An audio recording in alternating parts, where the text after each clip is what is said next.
মই আগতীয়াকৈ গমেই পাওঁ যে এইখিনি কথা কোৱাৰ কাৰণে আপোনালোকে মোক গোটেই জগত জহন্নামৰ গালি দিব, কিন্তু সঁচা কথা এটাক আৰু কিমান দিন লুকাই ৰাখিম। যোৱা কেইটামান দিনত অসমত জুবিন গাৰ্গৰ নামত বেপাৰ কৰা, জুবিন গাৰ্গক নিজৰ স্বাৰ্থৰ কাৰণে ব্যৱহাৰ কৰা আৰু তেওঁৰ নামত মুনাফা লুটা মানুহৰ অভাৱ নোহোৱা হৈছে, আৰু সেই কথাটো বন্ধ হ'ব লাগে। নমস্কাৰ, মই বিতোপন আৰু আপোনালোকে চাই আছে মন কথা কণ কথাৰ আজি পঞ্চমটি খণ্ড। পোনতে আটাইকে ইংৰাজী নৱবৰ্ষৰ বহুত বেছি শুভেচ্ছা শুভকামনা জনাইছোঁ। আটাইয়ে ভালে থাকক। আপুনি যদি লক্ষ্য কৰিছে তেতিয়াহ'লে দেখা পাব শেহতীয়াকৈ অসমত আমাৰ আটাইৰে মৰমৰ জুবিনদাৰ নামটো ব্যৱহাৰ কৰি তেওঁৰ নামত মুনাফা লুটা মানুহ, তেওঁৰ নামত ছ'চিয়েল মিডিয়াৰ এংগেজমেণ্ট অনা মানুহৰ অভাৱ নোহোৱা হৈছে। মানুহে আজিকালি ফেচবুকত, ইনষ্টাগ্ৰামত এনেকুৱা পষ্ট দিবলৈ লৈছে, ঈশ্বৰ পুত্ৰৰ নামত লাইক এটা নকৰিবনে, জুবিনদাৰ নামত কমেণ্ট এটা নকৰিবনে, জুবিনদাৰ নামত শ্বেয়াৰ নকৰিবনে?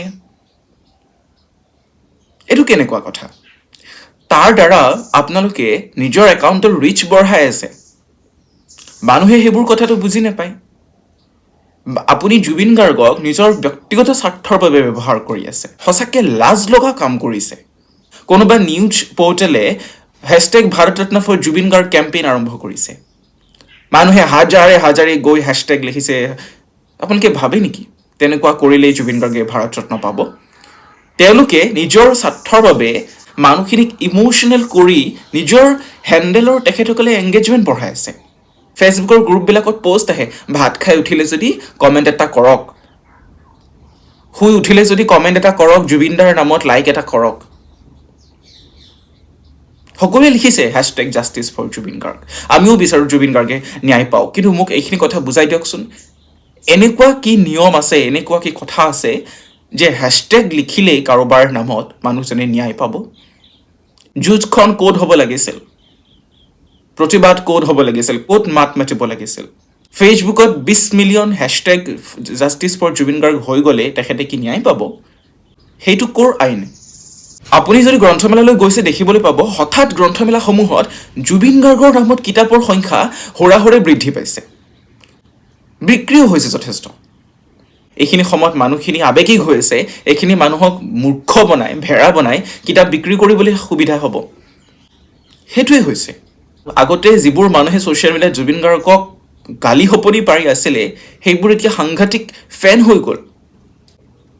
আপুনি লক্ষ্য কৰিছে নাজানো যে there is this sudden rise in his popularity which was not there before, and that's strange. মানুহে জুবিন পাপা বুলি কৈ ইনষ্টাগ্ৰামত লাখ ফলোৱাৰ্ছ গোটাইছে, ইউটিউবত লাখে ভিউজ আনিছে। সেইবোৰ মানুহ আগতে ক'ত আছিল? আৰ্টিফিচিয়েল ইণ্টেলিজেঞ্চ ব্যৱহাৰ কৰি জুবিন গাৰ্গৰ কিছুমান ভিডিঅ' বনাইছে, আৰু এনেকুৱা ধুনীয়া ভিডিঅ' বনাইছে কোনো বেছিভাগ মানুহে বুজিয়ে নাপায় যে এইটো AI ভিডিঅ' হয়, সেইটো সঁচা ভিডিঅ' নহয়। সেইবোৰ মানুহে শ্বেয়াৰ কৰি আছে কি সঁচা শিল্পীৰ প্ৰাণৰ তুলিকাত জীৱন্ত হৈ উঠিছে জুবিন গাৰ্গ, কি ধুনীয়া কমেণ্ট লিখিছে। সেয়াহে নেকি আপোনালোকৰ ভাল পোৱা? জুবিন গাৰ্গৰ মৃত্যুক নিজৰ ব্যক্তিগত স্বাৰ্থৰ বাবে ব্যৱহাৰ কৰিবলৈকেহে আপোনালোকে ৰৈ আছিল নেকি? বন্ধ কৰক এই যে জুবিনদাৰ ফটো শ্বেয়াৰ কৰি দিয়ক, কমেণ্ট এটা কৰি দিয়ক। বন্ধ কৰক এই আপোনালোকৰ নাটক, এই বেপাৰ বন্ধ কৰক। ব্যৱসায় কৰিব লগা আছে যদি কিবা বেলেগ ব্যৱসায় কৰক। গাহৰি পোহক। গাহৰি পুহিলে আকৌ সমাজৰ পৰা এঘৰীয়া কৰি দিব। ছাগলী পোহক। ছাগলী পুহিলে আকৌ চমৰীয়া ধোৱাৰ নিচিনাকৈ গোটেই হিংসাতে গোটেই ছাগলীবোৰ মাৰি পেলাব। ধান খেতি কৰক। ধান খেতি কি কৰিব? কালি পৰহিৰ যদি বাতৰি দেখিছে, অসমৰে একোণত কেইঘৰমান মানুহে সমিলমিলকৈ কৰা ধানৰ খেতি গোটেই জ্বলাই শেষ কৰি দিছে। কেঁকোৰা জাতি প্ৰমাণ কৰি আছোঁ, স্বাৰ্থপৰ মানুহ আমি, প্ৰমাণ কৰি আছোঁ। সোনকালে বন্ধ কৰক। জুবিন গাৰ্গৰ নামত বেপাৰ কৰা বন্ধ কৰক। আন্তৰিক ধন্যবাদ।